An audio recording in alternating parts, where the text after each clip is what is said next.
ഭക്ഷ്യമന്ത്രി G R ഇരിക്കാൻ അനിൽ കൂടി തയ്യാറായിക്കൊണ്ടാണ് നമ്മോടൊപ്പം വന്നത്. ചേരുന്നു. ശ്രീ ജി ആർ അനിൽ, എന്തുകൊണ്ടാണ് മസ്റ്ററിംഗ് മുടങ്ങുന്നത്? സാങ്കേതികമായ തകരാറാണ് രാവിലെ കണ്ടത്. അതിനനുസരിച്ച് അടിയന്തരമായും ഒരു യോഗം ചേർന്നിട്ടാണ് ഒരു ക്രമീകരണം വരുത്തിയത്. ഇത്രയേറെ തിരക്ക് വരുമ്പോൾ സ്വാഭാവികമായിട്ടും സാങ്കേതിക തകരാറ് വരുമെന്നാണ് മനസ്സിലാക്കിയത്. അതുകൊണ്ട് നമ്മൾ ഇന്ന് തൽക്കാലത്തേക്ക് മഞ്ഞ കാർഡുകാർ ഇതിനു വേണ്ടി വന്ന ആളുകൾ തിരിഞ്ഞു പോകാതെ അവിടെ നിന്ന് മസ്റ്ററിംഗ് നടത്താനുള്ള സൗകര്യം ഒരുക്കുകയാണ്. ചുവപ്പ് നിറത്തിലെ കാർഡുകാർക്ക് നാളെ മുതലുള്ള ക്രമീകരിച്ച് ടൈം അനൗൺസ് ചെയ്യും. എന്തായാലും ഒരാളിന് പോലും അരി നിഷേധിക്കാത്ത നിലപാടാണ് ഗവൺമെന്റ് സ്വീകരിക്കുന്നത്. ആവശ്യമാണെങ്കിൽ അടുത്ത മാസം കൂടെ ഈ മാസത്തെ അരി വാങ്ങാനുള്ള സൗകര്യം ഒരുക്കും. ആ നിലയിൽ ഇത് പരമാവധി ക്രമീകരിച്ചുകൊണ്ട് കേന്ദ്ര ഗവൺമെന്റിന്റെ മസ്റ്ററിംഗ് നടത്തിയേ മതിയാവുന്നുള്ള നിലപാടുള്ളത് കൊണ്ട് അത് പരമാവധി റേഷൻ കാർഡുകാർക്ക് പ്രയാസകരമാകാത്ത തരത്തിലുള്ള ക്രമീകരണമാണ് ഗവൺമെന്റ് ഉദ്ദേശിക്കുന്നത്. മിനിസ്റ്റർ, രാവിലെ വയോധികരായ ആളുകളാണ്, 7:30 മണിക്കാണ് അവരെത്തിയിരിക്കുന്നത്. മാത്രമല്ല കുട്ടികളുടെ പരീക്ഷ, എല്ലാവരും മസ്റ്ററിംഗ് നടത്തേണ്ടതുകൊണ്ട് കുട്ടികളും എത്തിയിട്ടുണ്ട്. അതെ, അവർ കാത്തു നിൽക്കുകയാണ് റേഷൻ കടകളിൽ. ഇത് അറിയുന്നുണ്ടോ? അതെല്ലാം കാരണമാണിത് മാറ്റിവെക്കാൻ വേണ്ടി കേന്ദ്രത്തോട് ഞാൻ നേരിട്ട് ആവശ്യപ്പെട്ടത്. എന്തായാലും വയോധികരായിട്ടുള്ള ആളുകൾ റേഷൻ കടയിൽ വന്ന് ക്യൂ നിന്ന് മസ്റ്ററിംഗ് നടത്തേണ്ട ആവശ്യമില്ല. അത്തരം ആളുകൾക്ക് അവരുടെ വീടുകളിൽ പോയി മസ്റ്ററിംഗ് നടത്താനുള്ള സൗകര്യം ഒരുക്കും. ഇത് അവസാനത്തെ ബസ്സല്ല, ലാസ്റ്റ് ദിവസമല്ല. ഇതിനാവശ്യമായ സമയം കൊടുത്തുകൊണ്ട് ജനങ്ങൾക്ക് പ്രയാസം ഒഴിവാക്കാൻ കഴിയുന്ന നടപടി ഗവൺമെന്റ് സ്വീകരിക്കും. ഈ പോസ്റ്റ് സോഫ്റ്റ്വെയർ, അതിനെക്കുറിച്ച് വ്യാപകമായ പരാതി ഉണ്ടല്ലോ. നേരത്തെ തന്നെ റേഷൻ കടയിൽ ഒരു കുടുംബത്തിലെ ഒരാളെത്തി ഈ പോസ്റ്റ് മെഷീനിൽ രജിസ്റ്റർ ചെയ്യുമ്പോൾ തന്നെ തകരാറുണ്ടാകുന്നു. ഇപ്പോൾ എല്ലാവരും എത്തുമ്പം സ്വാഭാവികമായും തകരാറുണ്ടാകുമെന്ന് നമുക്കറിയില്ലായിരുന്നോ? ഈ പോസ്റ്റ് മെഷീന്റെ തകരാറല്ല ഈ വിഷയങ്ങൾ. അതെല്ലാം മാസങ്ങൾക്ക് മുമ്പ് പൂർണ്ണമായും പരിഹരിച്ചു കഴിഞ്ഞു. അത് സാങ്കേതികമായ തകരാറ് പല ഘട്ടങ്ങളിലും ഉണ്ടായിട്ടുള്ളത് ആധാർ ഓതന്റിക്കേഷൻ വരുമ്പോഴാണ് നമുക്ക് തകരാറ് വരുന്നത്. ഇപ്പോൾ IT മേഖലയിലെ ഉദ്യോഗസ്ഥർ നമുക്ക് നൽകുന്ന റിപ്പോർട്ട് അതിന്റെ കപ്പാസിറ്റിയുമായി ബന്ധപ്പെട്ടുള്ള ഇഷ്യൂസ് ആണ്. അത് അവർ പറഞ്ഞതനുസരിച്ചാണ് നമ്മൾ ക്രമീകരിച്ചത്. ഇന്ന് സാങ്കേതിക വിദഗ്ധരുടെ യോഗത്തിന് ശേഷം അതിനെ സംബന്ധിച്ച് വ്യക്തമായി മറുപടി പറയുന്നതാണ്. ഇപ്പൊ ഈ പോസ്റ്റ് തകരാറല്ലേ?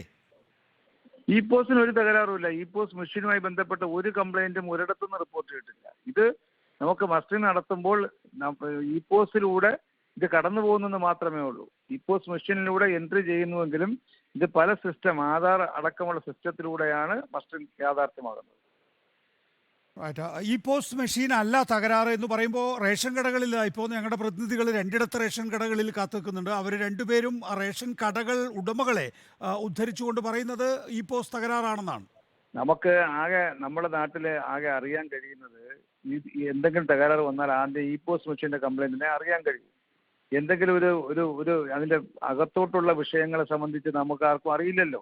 അപ്പോൾ ആളുകൾ ഉടനെ പ്രതികരിക്കുന്നത് ഈ പോസ്റ്റ് മെഷീൻ കംപ്ലൈന്റ് എന്ന് പറയും. അങ്ങനെ പറയുന്നതല്ലാതെ സാങ്കേതിക വിദഗ്ധരുടെ അഭിപ്രായം ആണ് ഞാനിപ്പോൾ സൂചിപ്പിച്ചത്. ഇന്ന് ഇപ്പോഴും ആളുകൾ 7:30 മണിക്ക് വന്ന ആളുകൾ കാത്തു നിൽക്കുകയാണ് ഈ ചൂടത്ത്. അവരൊക്കെ തിരിച്ചു പോകണ്ട. ഇന്ന് മഞ്ഞക്കാടിന്റെ മസ്റ്ററിംഗ് മറ്റെന്താ മാർഗം നമ്മുടെ മുന്നിൽ?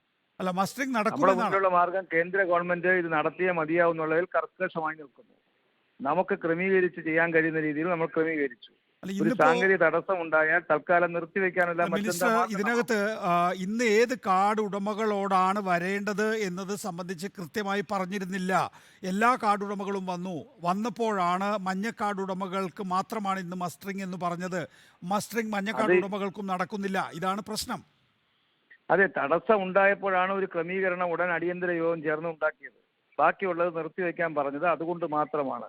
അതിനെ സംബന്ധിച്ച് ഉച്ചയോടുകൂടി വിവരം നമുക്ക് യോഗം ചേർന്ന് ഈ വിവരം ലഭ്യമാകിയാൽ ഉച്ചയ്ക്ക് ശേഷം മാധ്യമങ്ങളിലൂടെ ജനങ്ങളെ അറിയിച്ചുകൊണ്ട് ആവശ്യമായ സമയം, ആവശ്യമായ ക്രമീകരണവും ഏതൊക്കെ കാർഡുകാർ നമ്പറിന്റെ അടിസ്ഥാനത്തിലാണ്. നമ്മളെല്ലാം അറിയേണ്ടുന്നത് കഴിഞ്ഞ കോവിഡ് കാലത്ത് 15 ലക്ഷത്തിലധികം പേർ ഒരു ദിവസം കിറ്റ് വാങ്ങിയ അനുഭവം കേരളത്തിലുണ്ട്.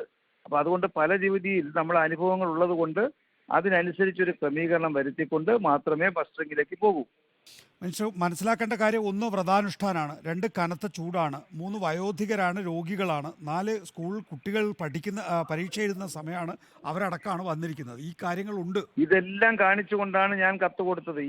ഈ കേരളത്തിന്റെ പ്രത്യേകതകൾ, ഈ മാസത്തിന്റെ അസൗകര്യങ്ങൾ ഇതെല്ലാം കാണിച്ചുകൊണ്ടാണ് കേന്ദ്ര ഗവൺമെന്റ് കത്ത് കൊടുത്തത്. നമ്മുടെ സെക്രട്ടറി കേന്ദ്ര സെക്രട്ടറിയെ കണ്ട് സംസാരിച്ചു.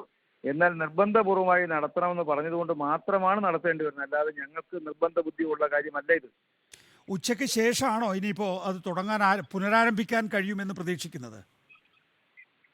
അത് നോക്കട്ടെ, എന്താണെന്ന് നോക്കട്ടെ. ഇപ്പോഴത്തെ അവസ്ഥയിൽ മഞ്ഞ കാർഡുകാർക്ക് മാത്രമായി ചുരുക്കുകയുണ്ടായി. മറ്റ് കാർഡുകാർക്ക് നാളേക്ക് ശേഷം മാത്രമേ ക്രമീകരിക്കുകയുള്ളൂ. ഇന്നെന്തായാലും അവർക്ക് കൂടെ ഇതിനകത്തേക്ക് വരാനുള്ള സൗകര്യം ഒരുക്കുന്നില്ല. കാരണം തിരക്ക് കൂടുമ്പോൾ വീണ്ടും തകരാറ് വന്നാൽ ആകെ പ്രയാസം ഉണ്ടാക്കും. അതുകൊണ്ടാണ് അത് ഒഴിവാക്കുന്നത്. മന്ത്രി ജി ആർ അനിൽ, ഭക്ഷ്യമന്ത്രി, നന്ദി സഹകരിച്ചതിന്.